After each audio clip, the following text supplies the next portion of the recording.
Okay. Are you all good? Oh my God. There we go. There we go. There you go. Okay, cool. All All right. right. Let's give it a second. But yeah, how was the Dolphins game? Dude, it was rough traveling. I'll say that. Just a lot of traveling. I was tired during that Dolphins game for the most I, part. It I was I don't blame you. I can't imagine flying back that early in the morning for the yeah. game. I actually had enough time where I drove home, got ready, and then Oh, headed. okay, that's good. That was it. But without further ado, welcome back to another episode of Primetime Live. It is Victory Monday. Shay here with Jaden. Merry Christmas and Happy Holidays to all who celebrate. And yeah, Jaden, I mean, just how you feeling?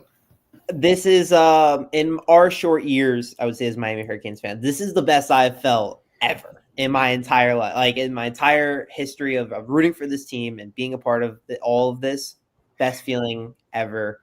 Um in the last 20 years, this is the biggest Miami Hurricanes win in the program's history. In the last 20 years, this has been a whirlwind of a weekend. Ugly win, but a win is a win is a win, and that's all that matters. Yeah, I mean, couldn't say it better myself. A win is a win, and in our short time being here, being Canes fans, this was probably the biggest highlight of being here, just in general. For those who don't know, both me and Jaden made the trip down to College Station to go cover the game. Jaden with the newspaper, me with our TV station, UMTV. And yeah, I mean, you can't say it, like, it can't be said enough just how much of an electrifying, a sloppy but like crazy fun game and experience that was to be at. Just from wire to wire, that being it, the game being that tense and intense, and just going down to every single play mattering in the fourth quarter, every single snap having an impact on that game. Just it was just such an insane feeling and environment to be in. Yeah, I think being at the field, being on the field, being at the stadium, inside the press box, and knowing every single play mattered significantly more because of the lack of scoring and the lack of everything going on in the game. You knew that one play would change the entire course of the game, and you see one thing happen, you're getting a little like, oh, is this going to be the difference? Is this not going to be the difference? And you, in my opinion, I watched one of the most entertaining 0-0 first halves I've ever watched. It had seven punts and 3 missed field goals. When you have that kind of game, you're like, this is the ugliest football game ever. It was highly entertaining. The wind was, we were there, we were on the field. It was bad. It was objectively, it was super windy. It was nice weather. The crowd Kyle Field, one of the coolest atmospheres ever. Anyone that wants to go to Kyle Field to experience it all, or anyone that was there, one of the coolest atmospheres I've ever seen in my entire life. Yeah, I mean, just literally every moment of that, just leading up into the actual game starting, you were in the press box, you felt it shake, literally. I was on the field, and just the entire crowd roaring with just the chants, the fight song, all those different things was absolutely insane. And just to go into the game a little bit, for this team that has dealt with so many pre-snap penalties on the offensive end all season long, to not have a single one during this game was ridiculous. There's no false starts throughout the entirety of the game, and just when all season long, even at home, it's been an issue. Like, to see this team figure it out in that type of an environment, and James Brockermeyer, and Carson were in. We sat with them in the post game press conference, and it was just Oh, we'll get to that in a second. But I'll get to that question in a second. But just that the amount of work they had to put in all season, the amount of work where we just saw all of that change, all of those issues kind of solve themselves in that one game from a pre-snap penalty perspective of, we're not going to jump. They jump more. Like the A&M offense had 2 false starts, I believe, at home. And just that was just insane to see from this offense how they were able to stay poised and calm. And even when things weren't going, when when Tony fumbles early on in the game, when you have all these missed field goals, that you go out and you're going to get that, you're going to just go out and win the game. And Jane, that brings me to this question. Did you have a problem? I know people in retrospect were talking about this. I didn't have a problem with it at all. So But this what was were you this was a question we were having in the press box. So we were about to head down to the field for the last 3 minutes of the game. We see the Fletcher run. We immediately say, "All right, Miami's in field goal range." But as we had said, we were like, Carter Davis has missed 3 field goals today. The winds were at an all-time high. I believe someone was saying between 50 and 60 mile per hour winds. There were swirling winds. I understand it was on the other part of the field. In my eyes, there was in no world would I have not went for the touchdown. The touchdown was 100% the right move at all times in that spot. You trust your defense, who played a baller game, which we'll talk about in a bit. The defense was so amazing and they played so well that it made too much sense to just go for the touchdown. There is absolutely no guarantee of making a field goal. Carter Davis missed 3 field goals. Very unusual from what he had all season. But I have no trust in Carter Davis after he misses when he goes 1 for 4 from field goal range. I have no faith in the guy whatsoever that he's going to nail a chip shot field goal. In no world should I be like, yeah, we shouldn't have gotten the end around touchdown. You know what? Tony shouldn't have scored there. I mean, on the field right there alone, touchdown was my main thing. I never in my mind didn't cross my mind. It was like, oh, he should have taken it to the 1 and then kicked the field goal. No, I personally, I think it was the right move. He trusted in the defense. Yeah, it got close in the red zone, but at the end of the day, it worked out. Yeah. As always, thank you, Falconer, for the super sticker. We'll try. I think at Jerry World might be the one place we might be able to get helicopters to fly in. That would be awesome. But just to keep it rolling. Yeah, I'm in agreement. The way I get it. Hypothetically, Mally goes down at the 1 yard line. Even like you kill a little bit more clock, and then you kick the field goal and win the game at the end.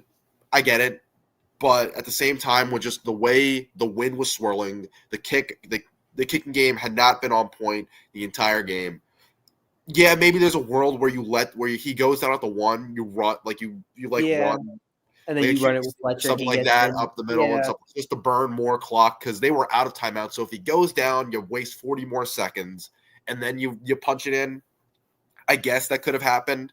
But I mean, just there's so many things that could go wrong if you just the points are there. The points, they're not guaranteed on any other play aside for when Malachi Tony is literally in the end zone. So to just go and take the points right there and rely on the defense that had held strong the entire game and that, they had some plays go against them. They had bent a couple times, but they never really broke. No, the A&M was unable to break through the entire game. Put your faith in them and help and trust that they're going to go make plays on the other side of the ball. And then on the other side of the ball, it's another true freshman who stepped up all season long. It's Bryce Fitzgerald.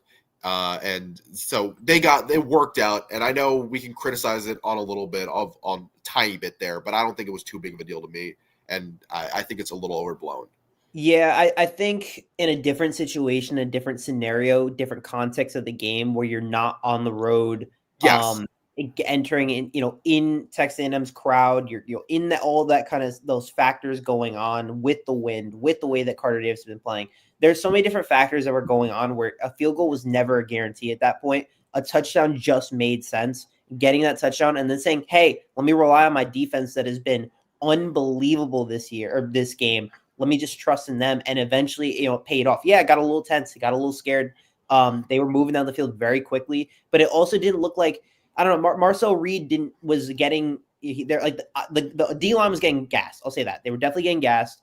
Miami kind of understood what was going on. They were kind of letting them, get the first downs, do whatever, but they weren't getting them out of bounds. I thought they were playing not great in that kind of prevent defense. I wish they had gotten them to, let more clock run. That didn't happen. Yeah.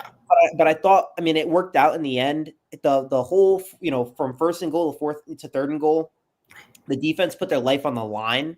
Unbelievable set of plays from that defense. It totally put their life on the line. So first and goal, it was a play that almost was a touchdown, went out of bounds. Second and goal, Muhammad Torrey puts his life on the line, makes that play. Essentially, I think he got concussed on that play. I mean, we've all seen the clip where, after the game, the medical staff is holding him back, and then we both were on the sideline. I mean, we were both there when I forget the player saying this, but he's like, "I thought you were dead. I thought you was dead." So it felt like It also looked like he was in the fencing position on that play that he made. Like it was very scary, very Yes, serious very scary. situation. And I was like, is he okay? Like he totally put his life on the line to get that stop. So to me, that was an incredible play. And then third and goal, Bryce Fitzgerald stepping up. Obviously a bad throw by Marcel Reed. He underthrew it and he threw it, he threw it behind the receiver. But Yeah. Bryce Fitzgerald steps up, leads power forward in interceptions this season. True freshman, 18 years old. It is awesome, awesome, awesome how you have an offensive guy and a defensive guy who are both 18 years old and is playing that kind of level of football. And that to me that's pretty awesome. Yeah. I want to agree here. The punch at home here, exactly. These were not Absolutely. normal circumstances. This was not a game where Carter Davis was like 4 for 4 from the field goal, 4 for 4 from kicking, and you're like, okay, fine, we can run the rest of the clock out, and he'll punch it in for the win. You could not trust the kicking game right there. If anyone saw those field goal, the flags on the field goals swirling, you could never see the direction because it was going like this. The flags are outside of Kyle Field, all the American flags, all going in different directions. It was impossible to see what that was exactly. Mo Torre put his life on the line. Life on the line. Give him a Purple Heart. He was struggling early on in the game when they had him as a QB spy, and Marcel Reed was kind of cooking him out with his legs. Stepped up in the end. He's a true dog. That's a true Kane right there. You put your life on the line for the team. After the Bryce Fitzgerald interception, you want to go celebrate. You want to go with these guys, and you got the medical staff is like, dude, get you back in the tent. Yeah, and they say they thought you was dead. That's peak bonding. That's how it feels about being on the team. So that to me is like everything from that game. It was grit. It was perseverance. It was a team that they dogged out. They clawed out a win despite the 3 field goal miss. They went into an SEC environment, 102,000 people in attendance. Again, that crowd was nuts. They said it before the game that the press box was going to be swaying, and if it was, do not be afraid. The power comes out. They do their entrance. The press box was shaking. It was one of the most crazy environments I've ever seen in my entire life. Their crowd was amazing. It was electric. And they found a way to go into that stadium and they beat them. They killed a very strong offensive team and they played such a good game on defense. And on offense, I want to mention what Tyson asked, which is something that was mentioned quite a bit. It feels like we've gone full circle, Shay. It feels like we've gone total full circle. Full circle. After SMU, we asked Shannon Dawson, what's with the A gap? Why the A gap? Why not something? Why not creative? Why not Malachi Tony? We've now entered a stage where we're now in. Let's only do the Malachi. Let's only do this instead of, hey, let's run the ball. Let's give the ball to who the best player on the field was that day. Just hit the hole, run the damn ball. And we didn't. And we were begging Dawson to do that. Felt like it was a total kind of full circle moment from the season. Yeah, and when all season long, it's felt like, man, let's try something else. It was, we were so the reporters were joking with Dawson about it in the press conference. It was like, hey, what worked was the bread and butter that we've been complaining about all season long. Mark Fletcher up the A gap, and I mean, just that big time run just felt so good to see when it finally came through, because it felt all game long that Fletcher had been popping these like 5, 6, 7, 8 yard runs that could have just bursted out for so much more. And then for that last one, when Brockermeyer seals the defensive tackle of the linebacker, whoever was in the A gap, and then Fletcher just bursts through. He's running down the sideline, stiff arming a guy all the way inside the 20-yard line. It was an electric moment. And it did really feel like Dawson was throwing a little bit of everything. I just, to go back to Tyson's point, I do feel like the Malley Wildcat was kind of thrown out there a little early. It was impossible for him to see it, but they might come back to this where Beck was wide open on that one throw that they had Malley. But there was no way Malachi was ever going to throw that one, just because he has a guy coming. He's got a guy coming right towards him. He would have to have flipped his hips and throw to Beck. Maybe they come back to that, but that was just kind of. It's like we felt like we got a 7-yard run from Fletcher on a first down. And we were like, wow, Fletcher is he's doing so well right now. Like, why not give it to him? And then you see Tony line up like he's Tony direct snap, and it gets 2 yards. All the Malachi plays objectively didn't work. And I think after the third or the fourth one, you got to at some point admit hey, the direct snap's just not working today. The extending that into Tony throwing the ball is not working today. Why not we just let Tony be who Tony can be as a receiver? And he only had 5 catches for 22 yards, I believe, but it didn't. His impact was massive. I mean, he had the A catch and big then he had punt return didn't punt result in return, points, but tripped himself up. He was like the whole thing was they're going to focus on Tony, and they did. And focus on Tony, but they forgot about Fletcher, which helped Fletcher entirely in this game. But I think at some point you should have seen that at the third quarter and been like, why don't we just give it to Fletcher and let him move with the football? Like early on in the third quarter, I believe we started the very first 2 plays was a 20-yard pass, a 15-yard pass, and a 20-yard pass, which were two best passes of the entire day. yeah. And they went away from that, and then Carter Davis missed a field goal. So it was like, okay, if the passing game is kind of inconsistent right now, but Mark Fletcher is there, why kind of be so cautious with just hitting the hole with Fletcher? He's at that time, I believe before he had the 50-yard run, he was averaging still 7 yards a carry. It was like makes a lot of sense to just run the ball up the middle with him. Yeah, and it felt like there were very good drive starters, but not a lot to continue to keep a drive going. Because it felt like every drive, Miami would get that one good play to start where it was a big 10-yard run from Fletcher. It was a quick pass. It was a pass. Talk about at the start of the third quarter that would get the drive going, but there wasn't really enough to go and sustain that. And when Fletcher was playing as well as he was, Dawson at the end of the day, it clicked eventually where in that last drive, he was talking about it. He was like, well, I went to Mark and I said, we're rolling with you for this drive. And they rolled with Mark down, and it worked out, which it had been effective all game. And then he pops that big one off. And it's kind of the mentality that they've been talking about having all this season long, where we're leaning on this offensive line, forcing them to kind of lean on them, put pressure on them, and then the water break, the pipes burst at the last second, the dam breaks, and then Fletcher pops off that big 56-yard run, and then it kind of breaks everything open for Miami on the offensive end. And then a few plays later, and then it sets up Mally on his own on the end. That they on popped it all inside, and then Mally's able to go and skirt to the outside on that jet sweep. Which another they said they tried running it early on in the game, and then they barely missed it. The second time around, you get that reach block. You get that reach block from CC. You get that block from Fletcher had one of those blocks too. Fletcher lead blocking down the field. You get all those guys to kind of fully get around because they packed in enough where they were able to set it up fully. And early on in the game when I saw it, I'm like they were one block away from bursting Mally to the outside there. And just because they packed in so much because the inside run was so good that they were able to get that little bit more of little bit closer of a split where they were able to kind of seal the edge and get Mally to the outside. It feels like you're going to have to for Ohio State, you're going to have to at least begin with running the football, and then you kind of branch off that into the trickery. I think the trickery first before like having the run be fully established was a little bit of like, it just wasn't working. It felt like they were doing it too often. It felt like it was kind of killing drives, slowing Miami's momentum. I think if you establish the run first and allow other things to open up, and that will make your life a little bit easier. It helps that the next game's in a neutral site, so the win won't be a factor at all. So I think from the offensive perspective, because the offense was objectively bad today on Saturday, except for the run game. Mark Fletcher was the team. He put the team on his back. Full blown Greg Jennings put the team on his back. Other than he was the team. So without Fletcher, obviously they don't win that game. You have to find a way to obviously let the Mally plays work out. I do believe you should be incorporating it, but it can't be your mainstay of your offense.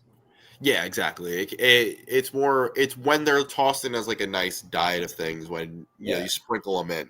That's when Mally really gets too much. It felt like there's just too much.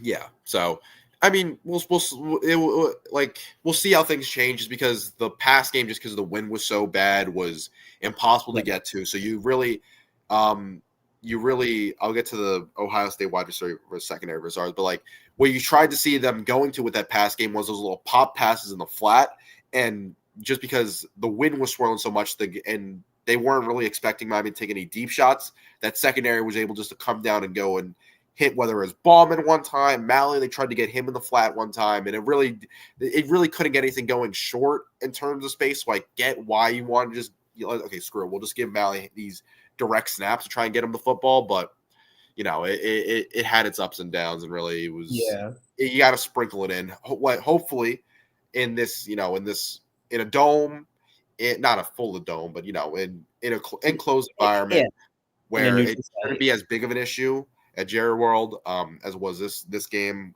Hopefully things are different. But Jaden, to Mr. Kane Man, Laz over here. What do you think? Because the big matchup is, and the big name is Jeremiah Smith. How can Miami deal with him? So you can't deal with him. You have to just contain him and limit him as best you can. And Jeremiah Smith and Carnell Tate, the two of them, I believe you would probably do Carnell Tate on a guy like OJ Frederick. So one thing I was talking with some of the guys in the media room, OJ Frederick's really good against bigger guys, stockier receivers that are really tall and kind of like they're big physical guys. I think OJ Frederick plays really well against them. Against more faster receivers, guys that are shifty, agile, like the Mario Craver and Casey Conception, who we played against on Saturday, which I thought was going to be a little scary of a matchup for OJ. And I'm not totally sure if OJ was on Craver. If it was, it kind of made sense that kind of how it worked. But they held Conception. They really did bottle up Conception really well. Craver was the one that had a really good game. I'd imagine Frederick would go on Carnell Tate, and then you might have to do some double teams, something in some regard to find a way to limit Jeremiah Smith, or maybe you send more pressures that it's harder for Jeremiah Smith to get it, to get a deep ball or whatever he's able to do to get open. If he's able to get open, find a way to get the pressure to make Julian Sayin either throw it away or make a bad throw. It's hard. It's almost impossible to contain him. So you have to find a way to just limit him in some capacity. And we saw what, it's not like this Ohio State offense is really impossible to stop. We saw what Indiana was able to do. I believe they sacked Julian Sayin 7 times in that game. Mm-hmm. I got to double check that, but they got to him a lot. And this, if you can get to Sayin, he's not really a crazy mobile guy who can go in. Marcel Reed's much more mobile than him. Exactly. So if you can get to them and get to the quarterback really fast, like Miami was able to do as the game wore on, against A&M, you can really kind of just prevent them from having those longer type plays, giving him time in the pocket to go and find a guy like Jeremiah Smith downfield, where Jeremiah Smith's biggest plays when we think about him is that when you think about the dagger against Notre Dame in the championship game last year, where soloed up, they had one guy on him. Who's the quarterback last year? Will Howard. Will Howard had enough time to sit in the pocket, find his man downfield, and just in the bucket right there for Jeremiah Smith. So I think the best way, once again, this is a young quarterback that you're facing, and it is going to put as much pressure on him to make the plays as to make the right play and be in the right spot and throw the ball to the right area as much as you can and often as you can, because it's a big spot that he hasn't played in. He's never been in a spot as big as this, and Joe just put as much pressure on him. And we saw how he played in that conference championship game, which wasn't great from Sayin, when he was under pressure all that time, when he didn't have the time to throw and find his guys consistently. Even though Jeremiah Smith's numbers at the end of the game, I think he was over 100 by the end of the game. Mm-hmm. Those numbers look pretty and all, but they had 10 points, and they weren't able to take that one home. So it's definitely doable to slow that Ohio State offense down, even if Jeremiah Smith has like 5 catches for 75 yards and a touchdown or something something along that vein. What I will say, I mean, at least one thing that you can kind of hold your hat on at least is what we have. I trust Corey Heatherman, and I want to get back to this. Everyone that's seeing what we're seeing from this defense this year, hold Corey Heatherman as be so very thankful and blessed that Corey Heatherman exists. Yes. Be so blessed that he exists, and Keontae Scott that he exists. Keontae Scott, big call. Oh big my shot. Gosh, he was incredible. Insane. The fact that he came back from that injury, he was so many open field tackles that he made an impact on. He got the very, in one of the first drives of the game, forced, the strip sack on Marcel Reed. He was 2 sacks, 10 total tackles, a bunch of tackles for loss. He helped on Marcel Reed a lot when Marcel Reed was running. He was a game-changing player. And I mean, they had Bryce Fitzgerald in the nickelback, and he was good in those times when Keontae Scott was gone. But now you have Keontae Scott in the nickel, and you can put Bryce Fitzgerald out back as an over-the-top safety. He can get his picks again, and you have Keontae Scott as the nickel. It is a difference maker in general. Like, it is incredible. But you have, like, Corey Heatherman has been so incredible. You have to be so blessed and thankful that you have him on your team. Compared to the Lance Guidry defense we saw last year to this year's defense, Marcel Reed was sacked 12 times in the regular season. 12 times. He was sacked 7 times on Saturday. 7 times. That is and the A&M's offensive line was ranked one of the best in the country, like almost comparable, directly comparable to Miami.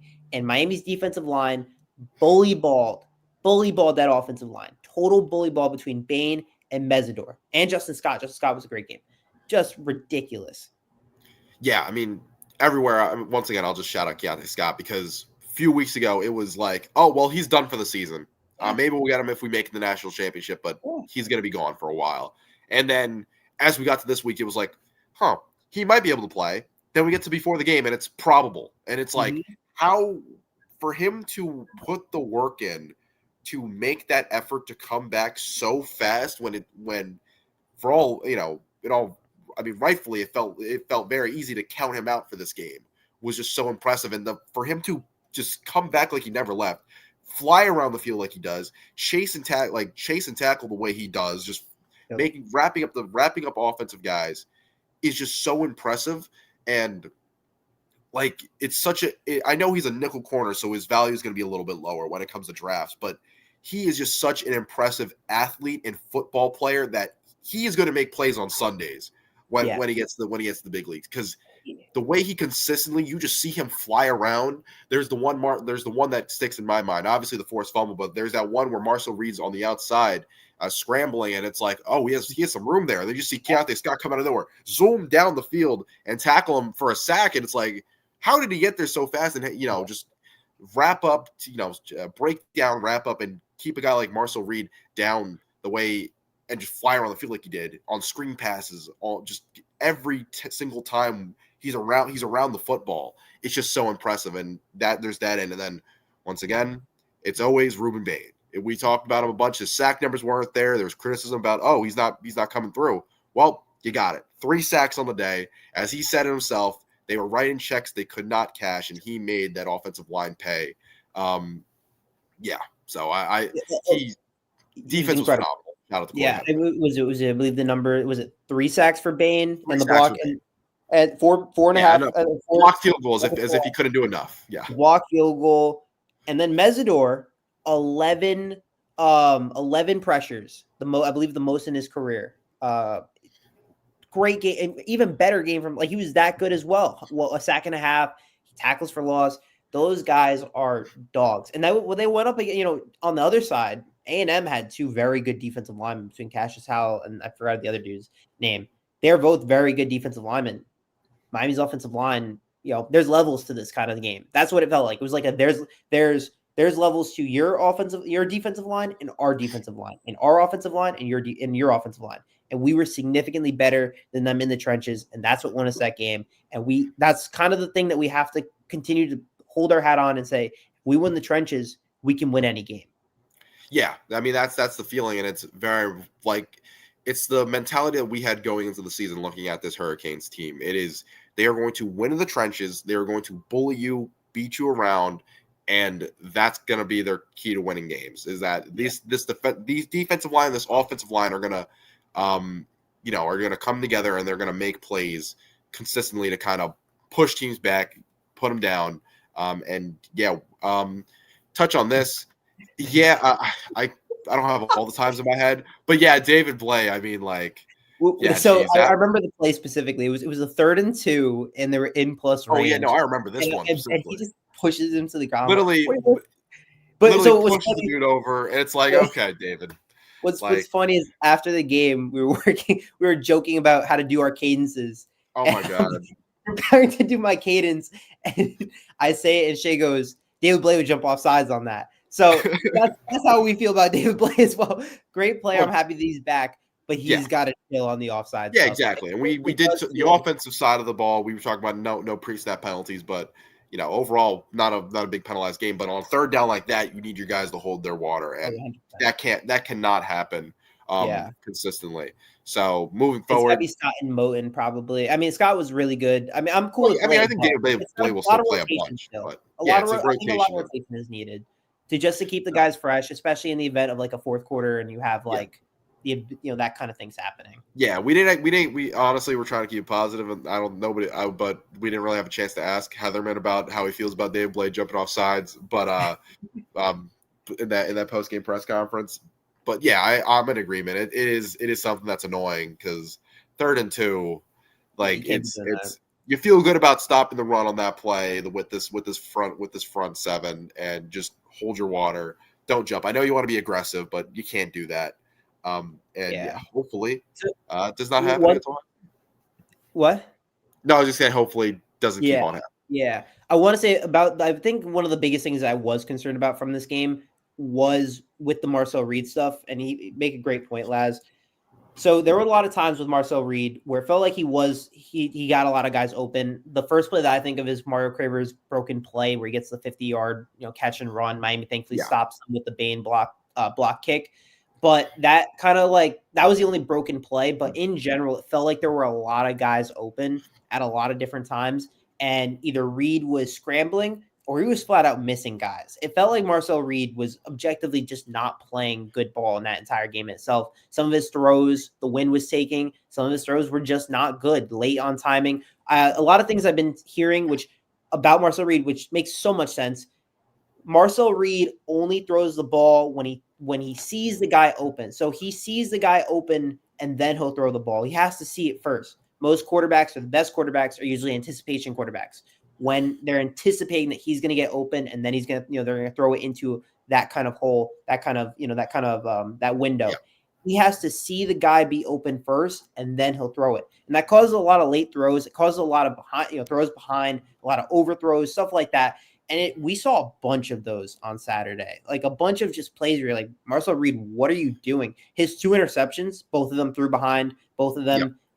He saw them open and then he threw it, which then they weren't open. And Bryce Fitzgerald picked both of them off. So that was, Julian Sand is objectively a better quarterback, not a better runner, but that the receivers got open.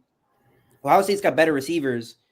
Defensive backs are going to have to do a really good job on against Ohio State. Yeah, definitely. And going back to I believe it was it K-Man? Yeah, his point is fair. Where if Sayan is Sayan just because he isn't more mobile, he's not more of a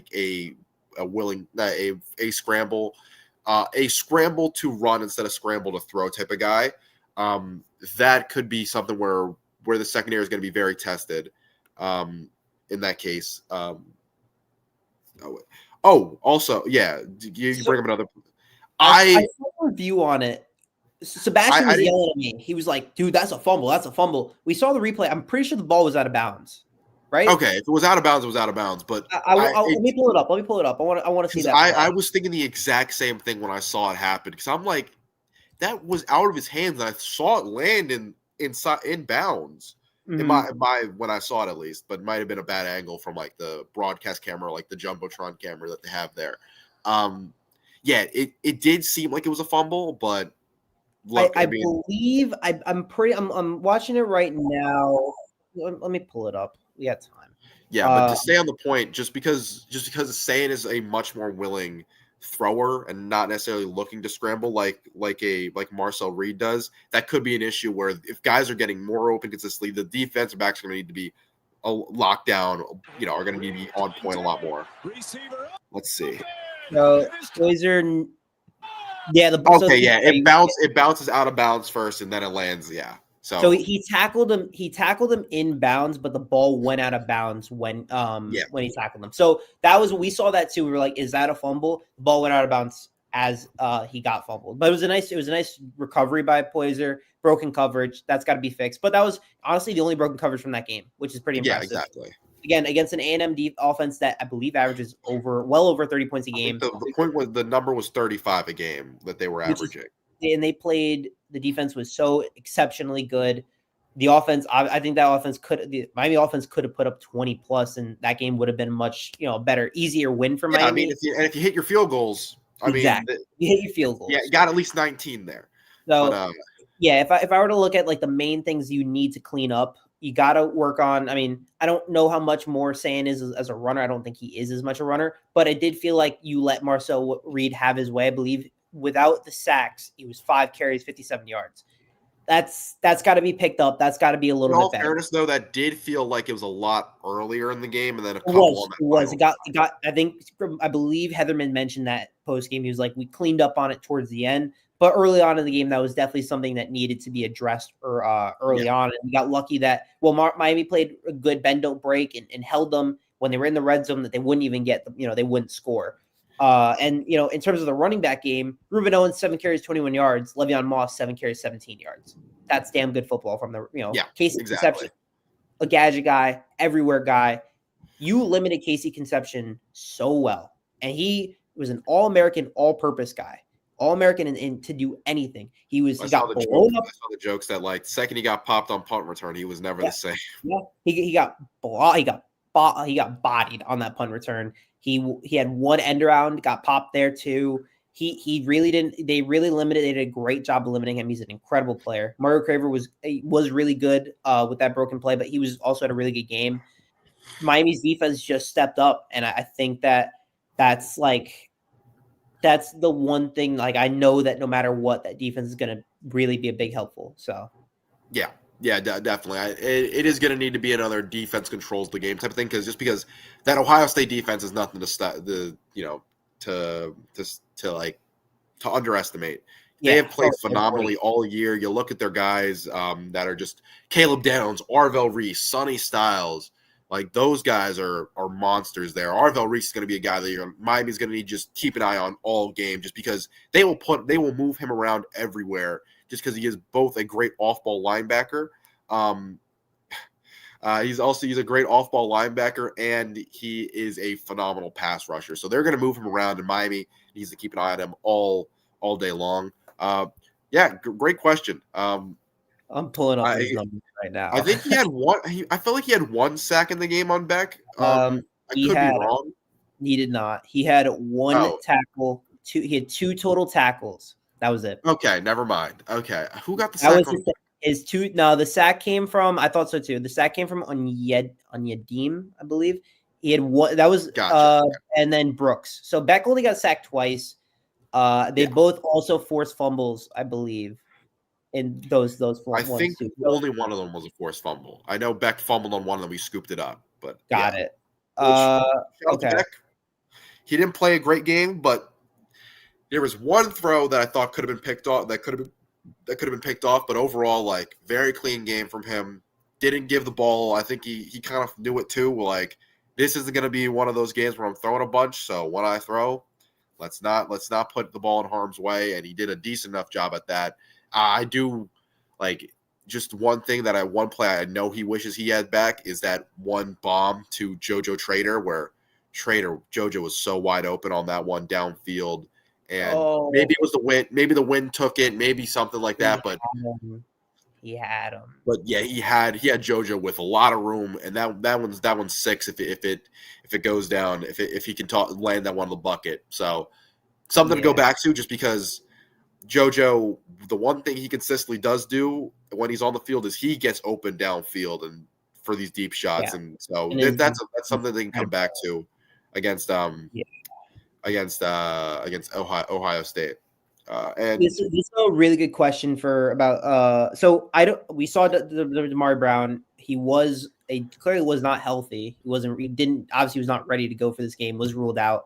I don't think he'll be ready for the game. I know he has the familiarity. I saw him in a boot, so I don't know if that was more of a precaution or if that's just like the current state of his foot or ankle. Yeah. So I don't.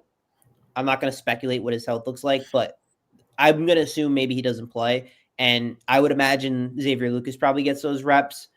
I trust Lucas enough, so I'm curious about how that matchup's going to look. Yeah, it will be interesting.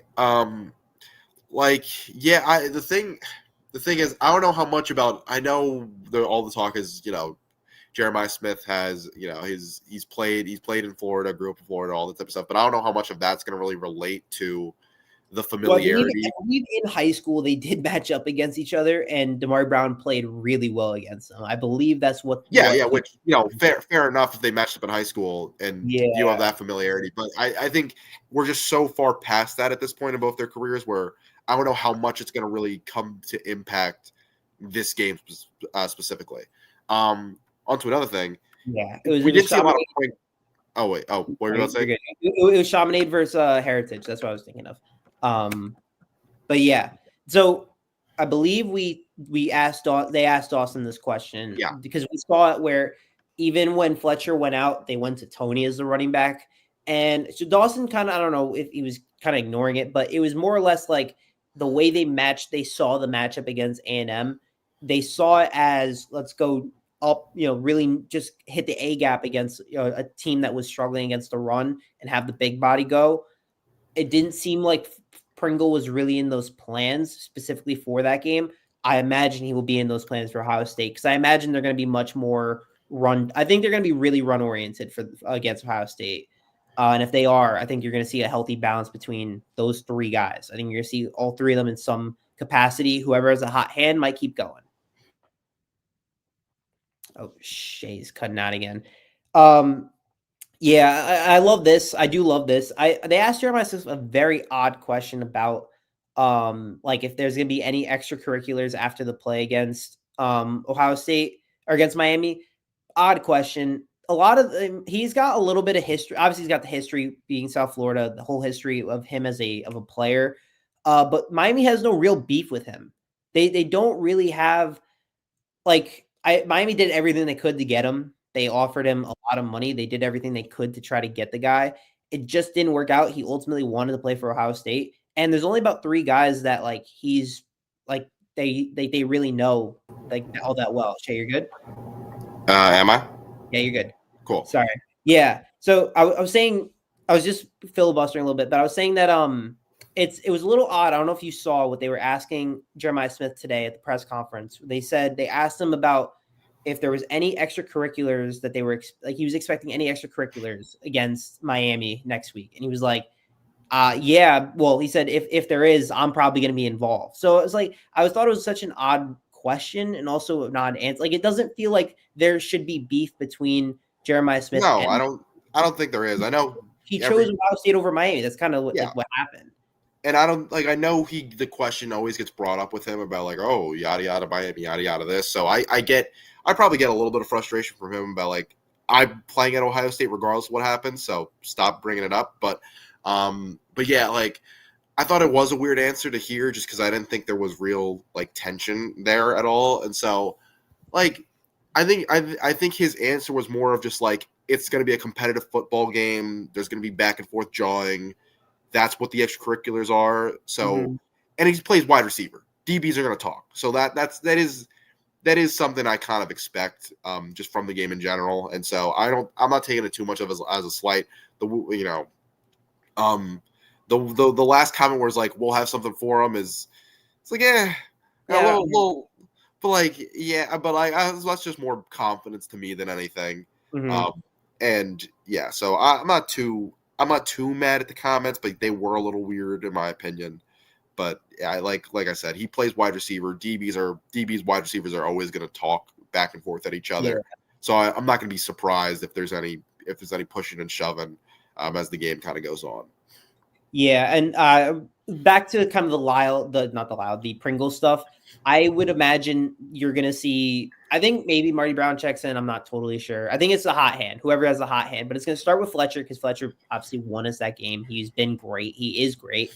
And obviously we saw that we heard from David Hale that he is coming back next year, which I'm very excited to have another year. Oh, I didn't even realize that. Yes. They interviewed him after the game, talked to him for a little bit, and he mentioned that he was going to come back to Miami next year, which I'm stoked for. I think it's going to be awesome. Having him and Pringle 1 and 2 is going to be awesome for the foreseeable future. I imagine the run game is going to look a lot like Pringle, Fletcher, and then maybe some Tony. I do think you're going to see Pringle a whole lot more than you did. I believe how many reps did Tony? One carry. One carry. Okay, I remember the carry. Entire game. Yeah, it was 4 yards. 1 yard. It was 1 yard. Nobody. It was Fletcher with 17. Just another thing that like It's just that because the offense was so limited this game, was that there just were not many plays to be had. It's not one of those things where like Miami had a bunch of explosive plays, was limited to the amount of plays they had. It was more just like they they had like under 50 total offensive snaps or something like that. It was something that makes very sense. low. I mean, look, they only had 28 total carries and they had 21 total passes. So a very, low of everything kind of game in terms of the offense. And like for Beck, I thought he was very game manager average. He didn't do enough that like I thought he played fine. I guess like that's the only word I'd use. Fine. I need that.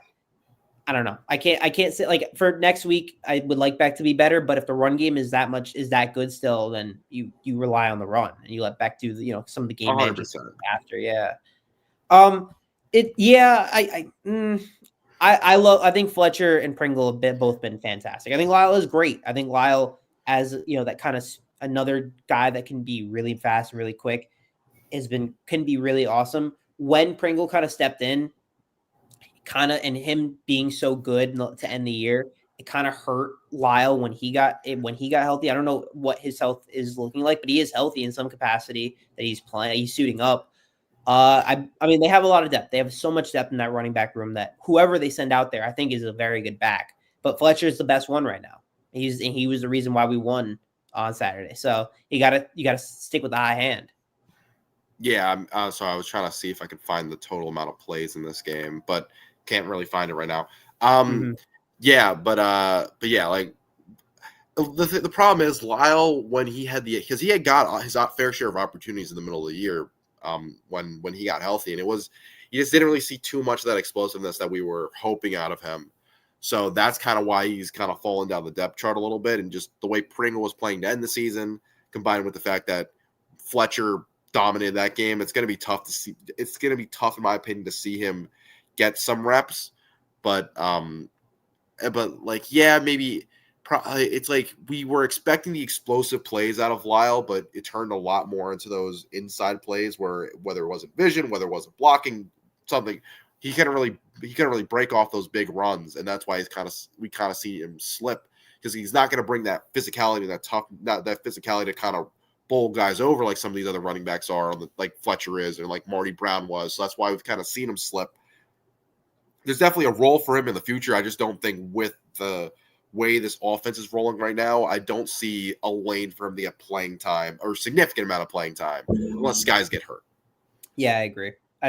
That checks out. And I think he is great. I just don't think that I think right now it's just you gotta roll with Fletch. Like he has been so awesome. He's also just an awesome dude as well. So yeah, phenomenal dude, Fletcher. And you could the great, just the way he's also just a leader for this team, the way he, you see him on the sideline consoling Mally after he fumbles. Yeah. They're together after the game talking and, hugging each other. Like he's such a huge part of this Miami team, and just have him back for next year is a great. I didn't even know that. I didn't even know that yet. But yeah, that's a great have. Yeah, the whole. Yeah, this is fair. I think Ballman, especially when they were giving him those plays in the flat, a couple of those times, I was hoping he would shed the tackle from the DB and kind of break off some yards. But do you think maybe they try Lofton in the flat? But I feel like that should just be Lofton's role. I know Ballman, Ballman's probably more consistent with blocker and everything, but like when I think get a guy in space and have him go break some tackles and be an athlete in space, I think of Lofton. Like Lofton's the guy where those plays should be going to. Well, Ballman's more of like your typical, like I'm gonna, maybe he gets down the field for a pass, but like I'm not really looking at Ballman for explosive plays in terms of catch and run opportunities. Like he's more of like, maybe he can go run a route, but he's not I'm not looking for Ballman down the field. I'm not looking for Ballman to go make those type of plays, which is why I'm in agreement that I don't think some guys just don't have that ability to break tackles and have the contact balance to go and run after catch yards. So it's just not a skill set really for those type of plays. So I don't we saw them go to that type of play where it was like RPO or like a run and fake. We're going to dump it to the guy in the flat, and just didn't really work out with Ballman because that's not really a skill set. So I would like to see Lofton get those opportunities as like maybe against Ohio State potentially. Yeah. I want to say, like, we kind of close on this. Overall, this game to me is a statement, being the fact that the whole world was watching. It was the only sporting event on at that time, noon Eastern. You had media everywhere in every capacity. You had Miami legends on the field between Irv being Irv, Andre Johnson. You had guys everywhere. You had alumni everywhere. You had a nice posse of Miami people that came out to support them.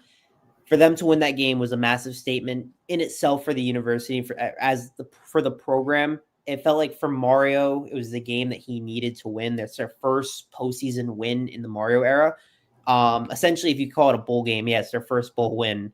First postseason win since 2016. Yeah, so that's a big monkey off your back. Also, just a really important win, in my opinion. That you're starting to build something, and A&M and Miami are two very comparable programs, and Miami kind of getting that. They're trying to set themselves be a little bit different. They're trying to move forward in the narratives, because Mario is not getting the credit that he deserves for a very obvious reason, because in-game management is still not great. But for him to win a game like this is a very big positive, in my opinion, and for the state of the program, for the program going forward. When we were leaving the field, when we were on the field, the amount of, I guess, relief and happiness between the players and the fans was something to behold, in my opinion.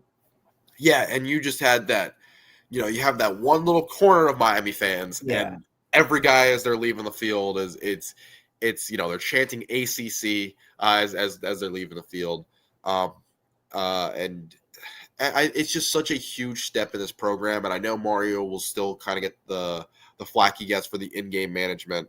This is more of an off-season question. We'll get to the 26th recruiting class, but I think it's still in the top 10 right now, if I'm not mistaken, where you have a bunch of studs, especially in that receiver room that you brought in, a few 4-stars there. Darren Coleman, you think about, you have the number one player in the country that you're bringing in. So when you combine the consistent amount of high-quality recruits this team is bringing in, alongside with this continuous steps that this team is taking year after year under Mario, where, like, I know in the season it felt like, man, should we even keep this guy at points where we're in the down points of the season? But you just see kind of the steps this program's taking. Maybe the flaws in his coaching never get fixed, but just the culture he has, the way guys go to fight for him and play for him, I think is something that's going to constantly transcend year after year. And as we go into next season, I guess we could kind of just talk about this a little bit again. We talked about this a little bit last week. It's up in the air in terms of who we like for these QBs. I think we both said Levitt, preferably if the injuries aren't a big concern. From what I'm hearing from people that I've been talking to a little bit, it's just obviously Sorsby at Texas Tech seems almost like ready to go because his girlfriend transferring, all that. Sam Levitt seems like a guy LSU kind of really wants. And I think for Miami's guys, I don't know if he'll transfer, but I would love if a guy like CJ Bailey were to transfer. Yeah, which a Miami if he guy is, that would be something coming soon, just because their bowl game's done, their season's over. I don't necessarily think it is at this point, just given the fact that he hasn't declared it already. I do really like. I love CJ Bailey too. Yeah, I mean, it'd be a hell of a get if they're able to get him. But yeah, where do you think they'll target so obviously quarterback? I know they're going to go for quarterback between. I don't know if they like Lagway. I don't know if they like Rayola. I don't know if they like any of these younger guys. There's a lot of different guys that Miami can go after. I don't know because the schedule is so awful. Everything is so bad. If Miami's last game of the year they could make it to the Natty, it'd be January 19th, and they have to do recruiting during this whole time. So the whole process is dumb. But I think I don't know if Miami's going to wait again. The last 2 years, Miami waited until kind of the very end, like that early January for picking a quarterback. I don't want to see that again. I would like a quarterback pretty soon so that I know what I'm looking at. I think quarterback is obviously something they're going to go for. I think they go maybe receiver as well, get a nice receiver. I don't know if you necessarily do, just because I think this receiver room is so crowded with young guys that to give opportunities to. that it's tough for me to see them going receiver necessarily. I mean, they Well, very well could. let's think about the guys that are leaving. You're on receiver. You're losing CJ Daniels. You're losing, I believe, Keelan Marion, Tony Johnson, and then you're losing CC, Inez, and Brockermeyer. Yeah. So you And have to obviously replace Beck those, too, but and Beck obviously. You're keeping Fletcher. You're keeping the running backs. You have Tony. You have Upshaw. You have Joshua Moore. You have a really good receiver class coming in. So I can we see them talked not. about it a little bit, but JoJo maybe not. Yeah, It's just because we the saw Indians. Nightcar into the portal. Nightcar. I mean, yeah, he already declared, right? He's transferring, right? Yeah. Same him and Ray, which I expected both of Yeah, them. those two we expected. So you're bringing in a bunch of other freshmen, which, if anything tells me about this year, they're very. I don't know if they'll go heavy. They might bring in one just veteran. So I think it's similar defensively, like on the defensive end, because obviously Armando Blunt and Marquise Lightfoot, they get a lot of reps and they play really well as well. You have another year of Justin Scott. You're losing Mesidor and Bain. You are losing Mesidor and Bain. That's where I think they might go. They might have to go after. I don't know who the huge. You are bringing in Hayden. You're bringing back Hayden Lowe, who I think is that's fair. Dog, and Herbert Scroggins, who's also really good. That defensive line is going to be still a force. You maybe lose Blay. I think you get Moten back, so Moten and Scott's still there. I think Motor, I believe is up in the air. I heard he might. I love Hayden Lowe. Hayden Lowe, I don't even know if he's healthy. Because I saw him, he was in practice. He looked suited up. I was like, if Hayden Lowe could play, oh my. But next year, Hayden Lowe, he's gonna be a dog. The linebackers, you're definitely gonna need a new linebacker. Safety, you lose Jacoby Thomas, you lose Keontae Scott.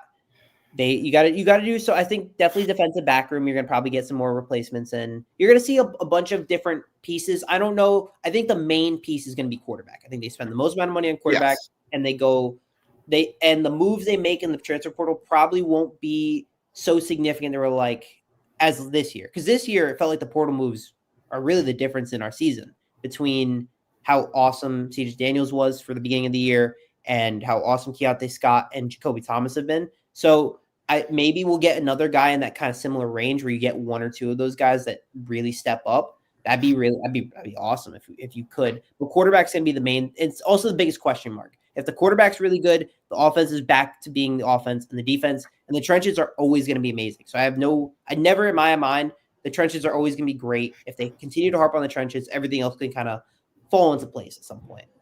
Yeah, the biggest question is going to be quarterback, and then filling out the rest of the roster. I feel like I'm comfortable in trusting them to find the right guys in those other spots, like the surrounding pieces, just because of the way they did a number.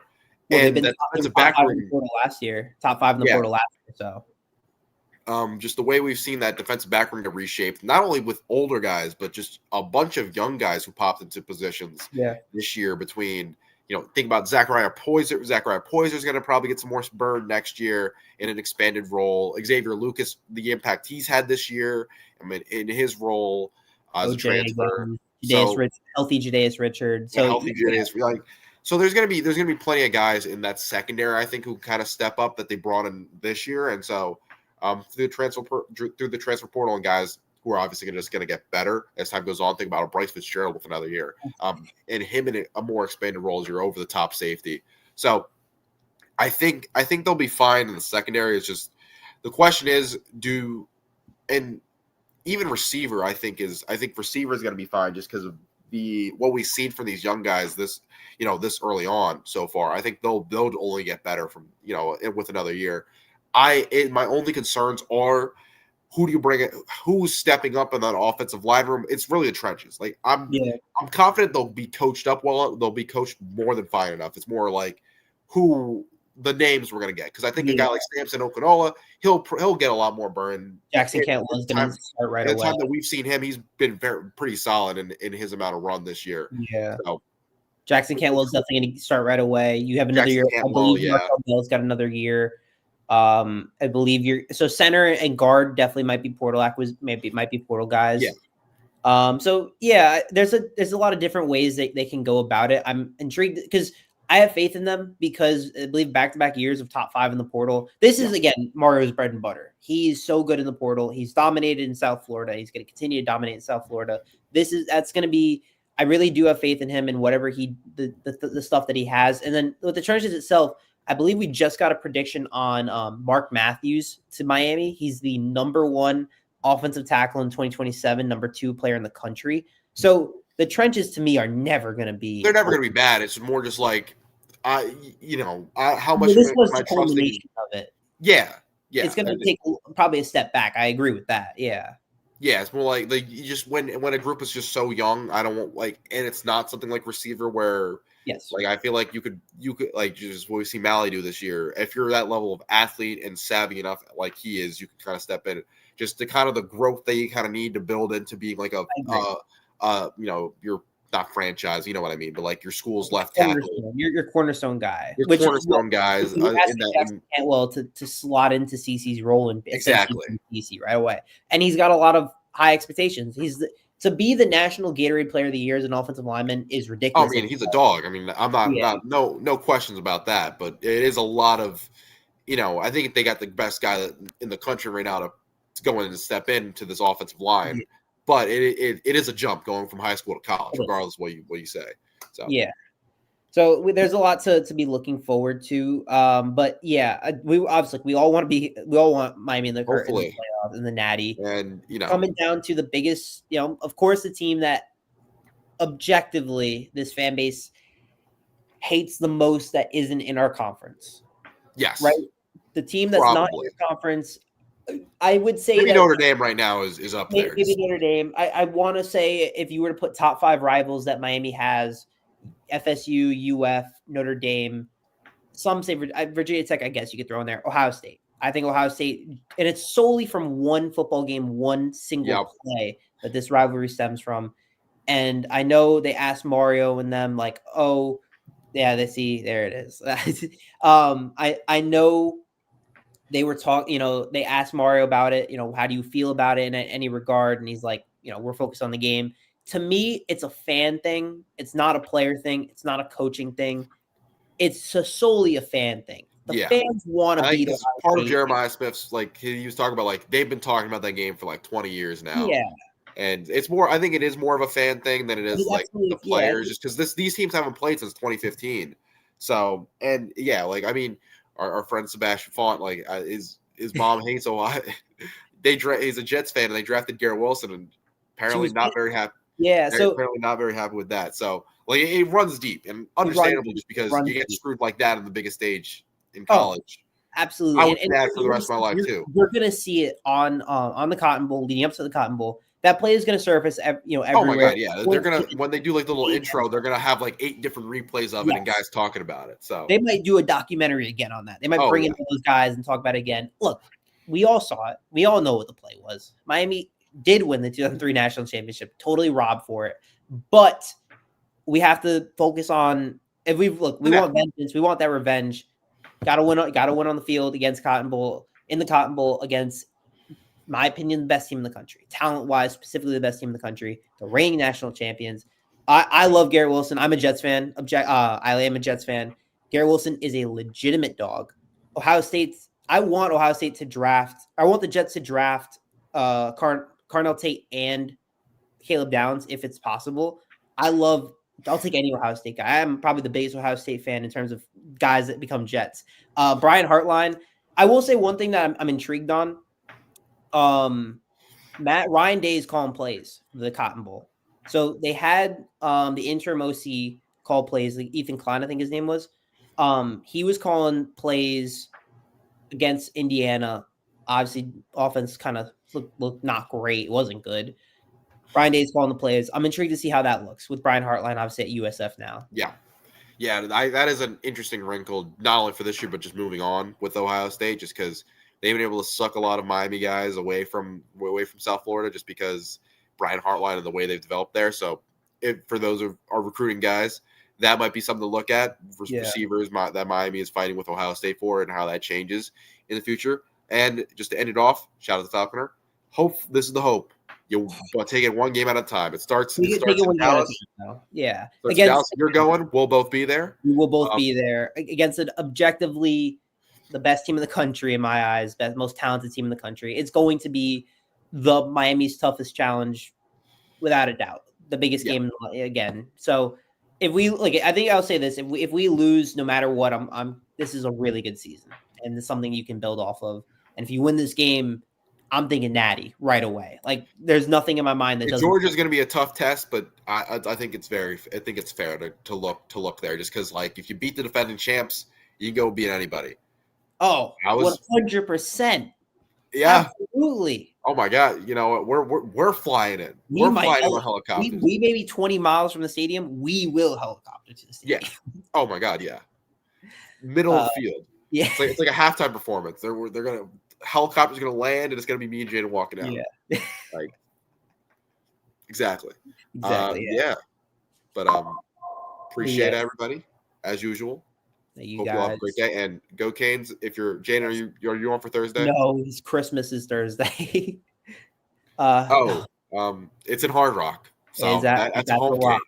It's at the Rock. It's at Hard Rock. So if Miami needs to win a few, couple more of these games. More games: Cotton Bowl, Fiesta Bowl, Hard Rock. But focus on obviously you can't just say that. You can't just be like, oh. We're focused on the Fiesta Bowl right now. Who do we mean by JJ? I assume we're talking about Brian Hartline, but probably Jeremiah Smith. Oh, probably Hartline.